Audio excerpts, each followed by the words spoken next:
haven't gotten much love today. Do I have to hold a cookie to get some love? Yay, holding a cookie to get some love. Bribery. Whatever works.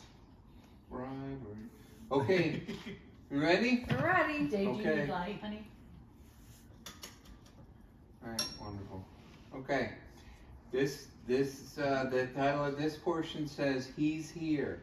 Everything was ready. The moment God had been waiting for was finally here at last. God was coming to help his people just as he promised in the beginning. But how would he come? What would it be like? How would he do it? Mountains would have bowed down, seas would have roared, trees would have clapped their hands. But the earth held its breath. As silent as snow was falling, he came. And when no one was looking in the darkness, he came. There was a young girl who was engaged to a man named Joseph.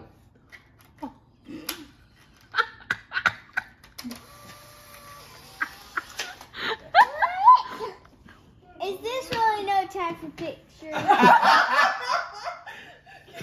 I wanted a picture of you listening to Jesus' story. That's my girl. Call out. Yes.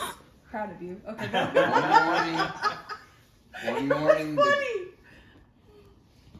Go, Dad. I'm sorry.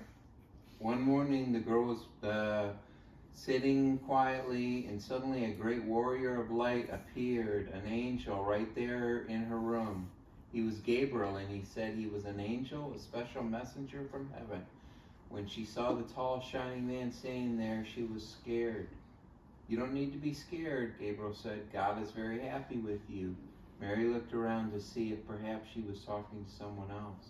Mary, Gabriel said. She laughed with such gladness that Mary's eyes filled with sudden tears.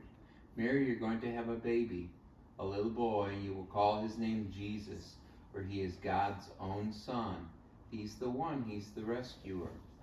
God who flung the planets into space and kept the world whirling around, God who made the universe, the one who would do anything, was making himself small and coming down as a baby. God was sending a baby to rescue the world? But it's too wonderful, Mary said, with her beating heart. How can this be true? Is anything too wonderful for God? Gabriel said.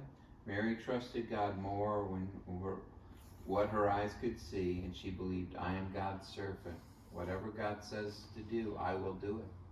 And sure enough, just as the angel had said, 9 months later, Mary was almost ready to have the baby. Now Mary and Joseph had to take a trip to Bethlehem, the town of King David, where King David was from. When they reached the little town, they found that every room was full, every bed was taken.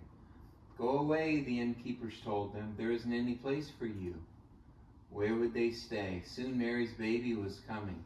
They couldn't find anywhere except an old, tumble-down stable, so they stayed where the cows and the donkeys and the horses stayed.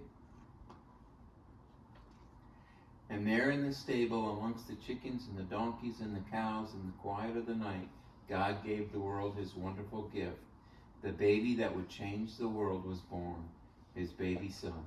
Mary and Joseph wrapped the baby up to keep him warm, and they made a soft bed of straw, and they used the animal's feeding trough as his cradle. They gazed in with wonder at God's great gift, wrapped in swaddling clothes and lying in the manger. Mary and Joseph named him Jesus, Emmanuel, which means God has come to live with us, because of course he had. And that's the story. Wow. That was a good story. My grandpa needs to pray. Grandpa praise. No, Ellie, come back. Grandpa prays. Grandpa I prays. forgot. Yeah. Still.